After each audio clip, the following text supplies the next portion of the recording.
ኣብ ሓንቲ ኣብ ፓኪስታን ተረኪና ትርከብ ብጎቦታት ዝተኸበት ንእሽቶ ዓዲያ ተወሊዳ ሻሂዳ ካብ ንእስነታ ጀሚራ ክትዛረብ ትኽእል ኣይነበረትን። ኣዲያ ኣብ ህንዲ ሓደ ዓቢ ምስጢራዊ ዝኾነ ቤት ጸሎት ከም ዘሎን ኣብኡ ከይዳ ጓላ ክትፍውስ ከም ትኽእልን ትሰምዕ። እንተኾነ ግን ፓኪስታንን ህንድን ባእሲ ስለ ዝነበራ ብቐሊል ክትከይድ ኣይከኣለትን። ድሕሪ ብዙሕ ጻዕሪ ግን ኣደ ሻሂዳ ጓላ ሒዛ ኣብቲ ቤት ጸሎት ትበጽሕ። ጸሎት ድሕሪ ምዕራገን ድማ ተታሒዘና ቤተን ክምለሳ ኣብ ባቡር ተሰቒለን ጉዕዞ ይጀምራ። እታ ባቡር ኣብ መንጎ እቲ ጉዕዞ ኣብ ሓደ ማዕርፎ ንንውሕ ዝበለ ግዜ ጠጠው ትብል። ኣብዛ ህሞት ብዘይካ ሻሂዳ ዳርጋ ኩሎም እቶም ተሳፈርቲ ደቂሶም እዮም ነይሮም። ብፊንስትራ ተቐልቂላ ነቲ ከባቢ ኣብ ትዕዘበሉ ዝነበረት ግዜ ሓንቲ ዕየት ኣብ መሬት ተሸኺላ ክትወፅእ ደልያ ክትጋደል ትርኢ። ሻሂዳ ጓሳ ብምንባራ ጥሪት ኣመንያ ትፈቱ። በዚ ድማ እታ ዕየት ስለ ዘደንገጸታ ካብታ ባቡር ብምውራድ ካብቲ ተሸኺላትሉ ዝነበረት መሬት ኣውፂኣ ናብ ብጾታ ሓወሰታ። ሽዑ ሃንደበት ሻሂዳ ዘይተጸበየቶ እታ ባቡር ትብገስ። ከተርክባ ኢላ እኳ እንተጎየት እታ ባቡር ግን ናህሪ ወሲኻ ገዲፋታ ክትከይድ ትጅምር። እታ ተስፋ ዝቐሃመ ሻሂዳ ሓዊላ ስማ ኣዲኣ ክትጽውዕ ትቃለስ። እንተኾነ ግን ዝኾነ ቓል ክተውፅእ ኣይከኣለትን። ትገብሮ ስለ ዘይነበራ ድማ ነታ ባቡር ተዓኒዳ ትፋነዋ። ድሕሪ ቁሩብ ደቓይቕ ሓንቲ ባቡር እንደገና ናብቲ ዝነበረቶ ቦታ ክትመጽእ ስለ ዝረኣየት ቁሩብ ተስፋ ትገብር። ከምቲ ዝተተስፈወቶ እውን እታ ባቡር ከምታ ቀዳመይቲ ኣብቲ ማዕርፎ ጠጠው በለት። ሻሂዳ ድማ ቤተይ ትመልሰኒ ባቡር ረኺቡ ብምባል ናብታ ባቡር ትድይብ። እንተኾነ ግን ካብቲ ጥቢታ ወጻኢ እታ ባቡር ናብቲ ንሳ ዝደለየቶ ዘይኮነስ ብኣንጻሩ ናብቲ ዝመጻእትሉ ኣንፈት ናብ ህንዲ ሒዛታ ጉዕዛኣ ትጅምር። እቲ ንዓዳ ምምላስ ዝነበራ ተስፋ ድማ ሽዑ ንሽዑ ይበንን። ሻሂዳ ኣብ ሓንቲ ጽቡቕ ትርኢት ዘለዋ ሃርያና ትበሃል ከተማ ናይ ህንዲ ትወርድ። ኣብ መንጎ እቶም ዝጻወቱ ዝነበሩ ህዝቢ ሓደ ሓያል ጽቡቕ መልክዕ ዝውንንን ኣብ ገጹ ፍሽኽታ ዝረአየን ዝነበረ ፖን ዝበሃል ሰብኣይ ትርኢ። ናብ ገዛኣ ምምላስ ክሕግዝ እናተተስፈወት ድማ ኣተኪራ ትጥምቶ። ፖን ናብኡ ትጥምት ከም ዘላ ምስ ኣስተውዓለ ነታ ኣብ ኢድ ሒዝዋ ዝነበረ ቢከር ማይ ንኽህባ ኢዱ ናብኣ ገጹ ኣቕንዐ። ሻሂዳ ኣዝያ ጸሚኣ ስለ ዝነበረት ብጉያ ናብኡ ብምቕራብ ነታ ቢከር ተቐቢላ ነቲ ማይ ትሰትዮ። እቲ ጠሚያ ከም ዝነበረ ዝተረድአ ፖን ድማ ምግቢ ኣዚዙ የብልዓ። ምግቢ ድሕሪ ምብልዓ ኣብኡ ሓዲግዋ ክኸይድ ይብገስ። ሻሂዳ ግን ኣሰር እንዳተኸተለት ካብኡ ምፍላይ ተኣቢ። ድሕሪ ክንደይ ኮለል ሒዝዋ ናብ መደበር ፖሊስ ይኸይድ። ኣብ መደበር ፖሊስ ግን ሻሂዳ ምስኦም ክትጸንሕ ከም ዘይትኽእል ክሳብ ናይ ስድራኣ ዝኾነ ሓበሬታ ዝረኽቡ ምስኡ ንኽወስዳ ይእዝዝዎ። ብድሕሪ እዚ ሒዝዋ ናብ ኣውቶቡስ ይስቀል። ኣብ ጉዕዞ ኣብ ዝነበሩሉ ምስቶም ተሳፈርቲ ምዉቕ ዕላል ይኸፍት። ታሪክ ህይወት ከዘንተወሎም ይጅምር እሞ ኩሎም ብጽሞና ይሰምዕዎ። ኣብ ሓደ ኣጋጣሚ ምስ ሓንቲ ጽብቕቲ ጓል ከም ተላለየን ሕጂ ድማ ንገዚኡ ምስ ስድራ ይቕመጥ ከም ዘሎን ገለ ክፋል ካብቲ ዕላል እዩ ነይሩ። ካብቲ ኣውቶቡስ ድሕሪ ምውራዶም ሒዝዋ ናብቶም ስድራ ይኸይድ። ነዞም ስድራ ስጋ ንኽበልዑ እምነቶም የፍቅደሎም ኣይነበሩን። ሓደ መዓልቲ ሻሂዳ ምስ ጎረቤት ኮይና ስጋ ክትበልዕ የርያ። ኣሙና ድማ ይግረም። እዚ ከይኣክል ሻሂዳ ጠፊኣቶ እንዳደለያ እንከሎ ኣብ ካልእ ቤት ጸሎት ክትጽሊ ትጸንዖ። በዚ ድማ ሻሂዳ ካብቲ ናቶም እምነት ዝተፈለየ እምነት ከም ዘለዋ የረጋግጽ። ሓደ ምሸት እቶም ስድራ ተኣኪቦም ፓኪስታን ኣንጻር ህንዲ ዝካየድ ዝነበረ ናይ ቤዝቦል ግጥም ክርእዩ ይጅመሩ። ህንዲ ጎል ኣብ ተእትወሉ እቶም ስድራ ብምሉኦም ይሕጐሱ። ሻሂዳ ግን ብኣንጻሩ ክትጉህ ትርአ። ፓኪስታን ኣብ ተመዝግበሉ ሻሂዳ በይና ተጣቐ። ነዚ ኸስተውዕለላ ዝኸኣለ ሰብ ኣይነበረን። ኣብ መወዳእታ ናይቲ ጸወታ ህንዲ ምስ ተሰዓረት ግን ኩሎም እቶም ዝዕዘቡ ዝነበሩ ሃገሮም ተሳዒራ ጉዮም ከለዉ ሻሂዳ ብሓጎስ ክትሰረትር ትጀምር። ጸኒሓ እውን ኣብቲ ቅድሚት ብምምጻእ ነታ ቴሌቭዥን ትሰዕማ። ብተግባራ ድማ ኩሎም ይሓርኩ።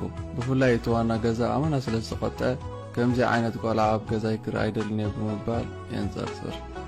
እቲ ፓኪስታናዊት ምዃና ዝተረድአ ፖን ሒዝዋ ናብ ናይ ፓኪስታን ኤምባሲ ይኸይድ። ኣብቲ ኤምባሲ ምስ ኣተወ ግን ሻሂዳ ክትዛረብ ትኽእል ብዘይ ምንባራ ከምኡውን ናይ ፓኪስታን ፓስፖርት ስለ ዘይነበራ ፓኪስታናዊት ምዃና ዝኾነ መረጋገፂ የብልናን ብምባል ካብቲ ኣፌት የባረርዎ። ድሕሪ እዚ ፖን ቪዛ ንኸውፅእ ናብቲ ቤት ጽሕፈት ይኸይድ። ኣብቲ ቤት ጽሕፈት ናዕቢ ስለ ዝተኻየደ ግን ክሰልጦ ኣይከኣለን። እቲ ናይ መጓዓዝያ ወኪል ብምኽንያት እቲ ዝተኻየደ ናዕቢ ቤት ጽሕፈት ከም ዝተዓፀወን ናብ ፓኪስታን ዝጓዓዙ ጋያሾ ብኣውቶቡስ ጥራይ ከም ዝፍቀዶምን ይነግሮ። ፖን ነታ ቆልዓ ብኣውቶቡስ ናብ ፓኪስታን እንተሰዲድዋ ተቐቢሉ ናብ ቤታ ከብጽሓ ዝኽእል ኣካል እንተሎ ይሓቶ። እቲ ህርፋን ገንዘብ ዝነበሮ ወኪል ድማ በዚ ክሸቐል ከም ዘይብሉ ምስቶም ክፍሊ መጓዓዝያ ጽቡቕ ርክብ ከም ዘለዎም ብምሕባር ባዕሎም ከብጽሕዋ ከም ዝኽእሉ ብሓሶት ይሓባብሎ። እቲ ብቓላቱ ዝተታለለ ፖን ሕማቕ እንዳተሰምዐ ገዲፉ ይኸይድ። ካብቲ ቤት ጽሕፈት ድሕሪ ምውጽኡ ሃንደበት ጽቡቓት በናጅር ናይ የእዳው የርኢ ሻሂዳ በናጅር ትፈቱ ካብ ዝነበረ ስለ ዝፈልጥ ድማ ገዚኡላ ብቕጽበት ይምለስ እንተኾነ ግን እቲ ቤት ጽሕፈት ወኪል መጓዓዝያ ድሮ ተዓጺጸና በዚ ኩነታት ሰንበደ ፖን ንሻሂዳ ንምርካብ ላዕልን ታሕትን ክብል ይጅምር ካብቲ ዝፈርሆ ከይወፅእ እቲ ደላላይ ንሻሂዳ ናብ እንዳ ኣመንዝራታ ሸይጥዋ ይረኽቦ እቲ ቕኑዕን ሕያዋይን ፖን ሕርቃኑ ምቁፅጻር ሰኣኖ ነቲ ሰብኣውነት ዝሃደሞ ሰብኣይ ብኢዱ ስሒቡ ብፊንስትራ ብምድርባይ ድማ ንሻሂዳ ሓዚልዋ ካብቲ ቤት ይወፅእ ኣብዚ ዕለት ንሻሂዳ በዓሉ ንዓዳ ክመልሳ ምዃኑ ምስ ኣምላኹ ቃል ይኣቱ ሓዚልዋ ድማ ጉዕዙ ይጅምር ዝኾነ መንቀሳቐሲ ፓስፖርት ይኹን ቪዛ ይሓዙን ኣብቲ ጉዕዞ እንታይ የጋጥሞም ኮላይ ዝፈልጥዎ ኣይነበሮምን ድሕሪ ነዊሕን ኣድካምን ጉዕዞ 4 ሰባት ይረኽቡ ሓቢሮም ድሕሪ ምጓዓዝ ድማ ኣብቲ ንህንድን ፓኪስታንን ዘዳውብ ቦታ ይበጽሖም ድሕሪ እዚ ሓደ ካብኣቶም እቲ ዶብ ንኽሰግሮ ክሳብ ህይወቱ እውን ዘኽፍል ከም ዝኾነ ብምሕባር መሪሒቡ ብሓድቲ ገሌርያ የስግሮም ካብታ ገሌርያ ድሕሪ ምውፅኦም እቲ ቕንዕና ዝፈቱ ፖን ነቲ ጉዕዞ ብሕጋዊ መገዲ ክገብሮ ከም ዝደሊ ይዛረብ እምነቱ ካብ ቅንዕና ዝወፀ ተግባር ክገብር ከም ዘይፍቅደሉ ድማ ይውስኽ ሻሂዳ ጉዕዞኦም ንኽቕፅሉ እኳ እንተደፋፍኣቶ ፖን ግን ፍቓድ ክሳብ ንረክብ ክንጸንሕ ኣለና ብምባል ይኣብያ ድሕሪ ቁሩብ ግዜ ወታደራት ናይ ፓኪስታን ይመጹ ፖን ህንዳዊ ምዃኑን ንሻሂዳ ንኸብጽሓ ንፓኪስታን ይኸይድ ከም ዘሎን ይነግሮም ቀጺሉ በቲ ገለርያ ከም ዝተገሩን ፍቓድ ንምርካብ ይጽበዩ ከም ዝጸንሑን ብዘይህብእብ ይገልጸሎም እቶም ወታደራት ግን ከኣምንዎ ኣይከኣሎም ንፖንን ሻሂዳን ናብቲ ናይ ህንዲ ቦታ መሊሶም ድማ ነቲ ዝተገሩሉ ጉድጓድ ሓመድ ብምድፋን ገዲፎሞም ይኸዱ እቶም ወታደራት ድሕሪ ምምላሶም ኣብቲ ዝገደፎም ስለ ጸንሕዎም ተቖጢዖም ንፖን ቀጥቀጥዎ ፖን እታ ሓንቲ ናቱ ድልየት ንሻሂዳ ናብ ስድራ ረኪብካ ብቕጽበት ናብ ህንዲ ምምላስ ከም ዝኾነትን ከምኡ ከይገበረ ከዓ ፈጺሙ ተስፋ ከም ዘይቆርጽን ብማሕላ ኣሰኒ ይገልጸሎም እቲ ብቓላቱ ዝተተንከፈ ካፕቴን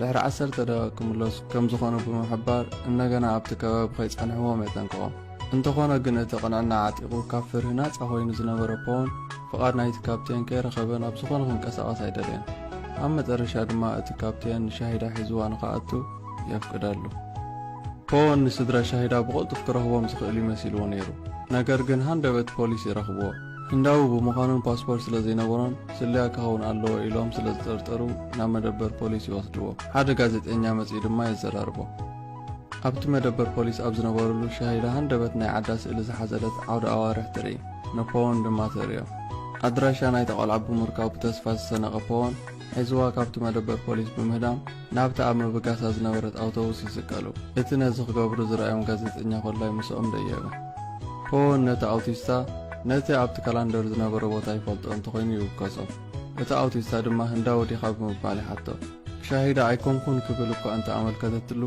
ንሱ ግን ኣይተጋጋኸን ክብል መለሰ እቲ ኣውቲስታ ቀጺሉ ብኸመይ ናብዚ ቦታ መጺኻ ክብል ይሓቶ ንሻሂዳ ንኸብጽሓ ዶብ ጥሒሱ ከም ዝመጸ ይገልጸሉ ሻሂዳ ድማ ብግልጽነቱ ብምግራም ርእሳ ትሕዝ እቲ ብቐንዕና ናይ ፖን ዝተማረኸ ኣውቲስታ ናብ ፖሊስ ኣሕሊፉ ክህቡ ኣይደልየን እኳ ደኣ በቲ ግብሩ መጎሶ ኣብ መንጎ እተን ክልተ ሃገራት ከም ፖን ንሻሂዳን ዝበሉ ሰባት ክበዝሕ ድማ ተመነየ እቲ ብጽሞና ክከታተል ዝጸንሐ ጋዜጠኛ ኮላይ ብግብሪ ናይ ፖን ውሽጢ ተተንከፈ ንኽሕግዞ ድማ ወሰነ ሓደ መዓልቲ ፖንን እቲ ጋዜጠኛን ኮይኖም ንሓደ ኣውቲስታ ዝርዝር ኣስማት ናይቲ እተን ኣውቶቡሳት ዝኸዳሉ ቦታታት ክነግሮም ይውከስዎ እቲ ኣውቲስታ ኣስማት ናይቲ ቦታታት ክዝርዝር ኣብ ጀመረሉ ሻሂዳ ስምዓዳ ስለ ዝሰምዐት ፍሽኽቲ ኣሰንያ ምልክት ትገብር በዚ ከዓ ኣድራሻ ናይቲ ዝቕመጠሉ ዝነበረት ቦታ ይፈልጡ ተሓቋቒፎም ድማ ሓጎሶም ይገልጹ ብድሕሪ እዚ እቲ ጋዜጠኛ ነቲ ፍጻሜታት ኩሉ ኣብ መራኸቢ ብዙሃን ይዝርግሖ እቶም ነዚ ዝረኣዩ ፖላይስ ድማ ኣብ መገዲ ይኸትርዎ ፖን እቶም ፖላይስ ከቲሮሞም ምስ ረኣየ ንሱ ካሃድሞ ናብኡ ምስ ጎየዩ ንሻሂዳ ሒዙ ናብ ገዝኣ ንኸብጽሓ ነቲ ጋዜጠኛ ይመኽሮ እቲ ጋዜጠኛ ድማ ከምቲ ዝተመኸርዎ ገበረ እቶም ፖላይስ ንፖን ናብ ቤት ማእሰርቲ ብምእታው የዳዊ ኣሲሮም ይቕጥቅጥዎ እዚ ክኸውን ግን ዛንታ ናይ ፖን ሻሂዳን ኣብ ክልቲአን ሃገራት ይዝርጋሕ ነዚ ዛንታ ሰምዑ ተቐማጦ ናይተን ሃገራት ብግብሪ ናይ ፖን ኣመና ይምሰጡ ፖን ቅኑዕ ሰብ ምዃኑ ክርድእሉ ድማ ይጅምሩ እቶም ፖላይስ ኮላይ ድሕሪ ብዙሕ መግረፍቲ ንዓዱ ክኸይድ ናጻ ይገድፍዎ ኣብ መጨረሻ ናይዛ ፊልም ህዝቢ ፓኪስታን ተኣኪቦም ይፋንዎ እቶም በቲ ሰብኣውነትን ቆራጽነትን ዝተደነቑ ደቂ ዓዲ እውን በቲ ሓደ ሸነኽ ኮይኖም ይጽበይዎ ነቲ ሓጹር ሰንጢቑ ተፋኒዎም እንዳኸደ ሻሂዳ ስሙ ንኽጽውዕ ክትጋደል ትርአ ሃንደበት ድማ ልሳና ተኸፍተ